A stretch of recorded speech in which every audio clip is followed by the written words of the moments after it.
कि आज ये यात्रा 150 से ज्यादा देशों में फैल चुकी है। वसंत पंचमी के इस पावन पर्व पर आज हम गुरु रामचंद्र जी की जन्म जयंती का उत्सव मना रहे हैं। आप सभी को बधाई के साथ ही मैं बाबूजी को आदरपूर्वक श्रद्धांजलि अर्पित करता हूं। मैं आपकी अद्भुत यात्रा के साथ ही आपके नए मुख्यालय कान्हा शांतिवन के लिए भी बहुत बधाई देता हूं। मुझे बताया गया कि जहां पर कान्हा शांतिवनम बना है वह पहले एक बंजर जमीन थी। आपके उद्यम और समर्पण ने इस बंजर जमीन को कान्हा शांतिवनम में परिवर्तित कर दिया है। ये शांतिवनम बाबूजी की सीख का जीता जागता उदाहरण है। साथियों, आप सभी ने बाबूजी से मिली प्रेरणा को करीब से महसूस किया है। जीवन की सार्थकता प्राप्त करने के लिए उनके प्रयोग, मन की शांति को प्राप्त करने के लिए उनके प्रयास हम सभी के लिए बहुत बड़ी प्रेरणा है। आज के इस 2020 वाली दुनिया में गति पर बहुत जोर है। लोगों के पास समय की कमी है। ऐसे में सहज मार्ग के जरिए आप लोगों को स्फूर्त और आध्यात्मिक ढंग से स्वस्थ रखने में बहुत बड़ा योगदान दे रहे हैं। आपके हजारों वॉलंटियर्स और ट्रेनर्स पूरे विश्व को योग और ध्यान के कौशल से परिचित करा रहे हैं। ये मानवता की बहुत बड़ी सेवा है। आपके ट्रेनर्स और वॉलंटियर्स ने विद्या के असली अर्थ को साकार किया है। हमारे कमलेश जी तो ध्यान और आध्यात्म की दुनिया में दाजी के नाम से विख्यात है। भाई कमलेश जी के बारे में यही कह सकता हूं कि वो पश्चिम और भारत की अच्छाइयों का संगम है। आपके आध्यात्मिक नेतृत्व में श्री रामचंद्र मिशन पूरी दुनिया और खासकर युवाओं को स्वस्थ शरीर और स्वस्थ मन की तरफ प्रेरित कर रहा है। साथियों, आज विश्व भागम भाग वाली जीवन शैली से उपजी अनेक बीमारियों से लेकर महामारी और अवसाद से लेकर आतंकवाद तक की परेशानियों से जूझ रहा है। ऐसी स्थिति में सहज मार्ग, हार्टफुलनेस, ये कार्यक्रम और योग विश्व के लिए आशा की किरण की तरह है। हाल के दिनों में आम जिंदगी की छोटी छोटी सतर्कता से कैसे बड़े संकटों से पार पाया जाता है, इसका उदाहरण पूरी दुनिया ने देखा है।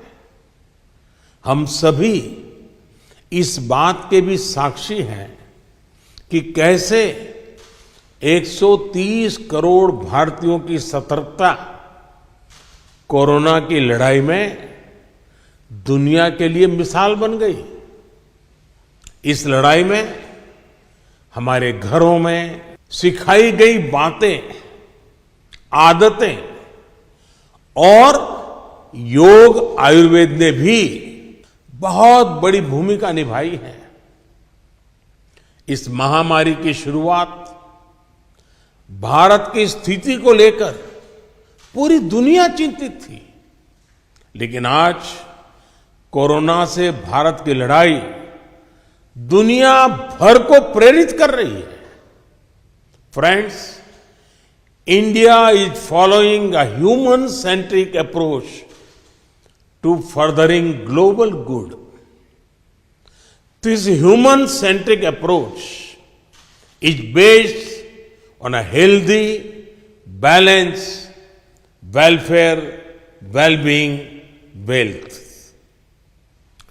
In the last 6 years, India has undertaken among the world's largest public welfare program in the world.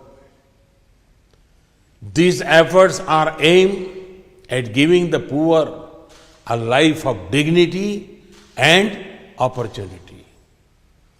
From universal sanitation coverage to social welfare schemes, from smoke-free kitchens to banking the unbanked, from access to technology to housing for all, India's public welfare schemes have touched many lives.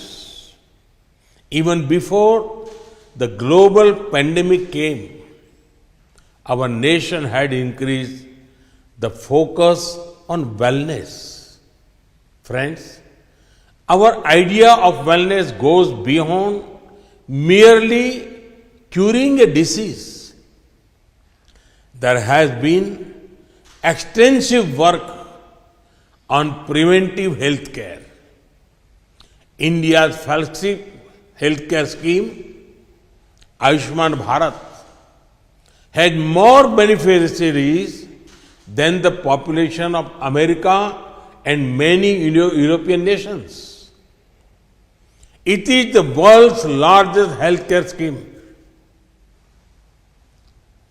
The prices of medicines and medical equipments have been lowered.